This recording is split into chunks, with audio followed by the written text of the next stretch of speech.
దానికి ఇద్దరికో ముగ్గురికో దొరకనే మళ్ళీ ఉత్తాగిరిపోడు. ఇప్పుడు కేసీఆర్ వచ్చినప్పటి నుంచి నీళ్ళది కొరత లేదు, పూజ మొత్తం తొట్ల పడుతున్నాయి. అంత మర్చిపోయి ఇప్పుడు ఏది నీళ్ళ ఇంకే నీళ్లు లేకుండా బతుకుతామా? బతుకం. ఇంకినవాడు పెంచుడు వాడేనా? పేదోడు పెళ్లి చేసుకుంటే పేదోని బిడ్డకు ఎవడన్నా ఇన్నాళ్ళు ఈ స్వతంత్రం వచ్చిన కాల నుంచి కాంగ్రెస్ ప్రభుత్వమే కదా. అవును, మరి ఇయ్యకపాయ మరి అదే బాధ నాది కూడా. ఇయ్యకపాయ మరి పింఛన్ 200 ఎందుకు ఇచ్చారు? ఒక 500 అని ఇచ్చేది కూడా కేసీఆర్ రాగానే 1800 పెంచినాడు ఒక్కసారి 2000.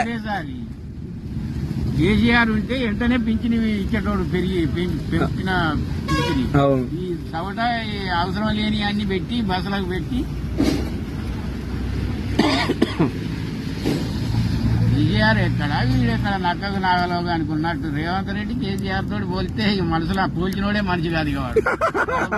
లాంటి అయితే పోలవాలి కావాలి.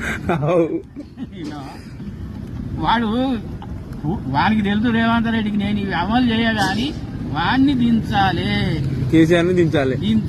దించాలంటే మామూలుగా చెప్తే దిగరు జనం.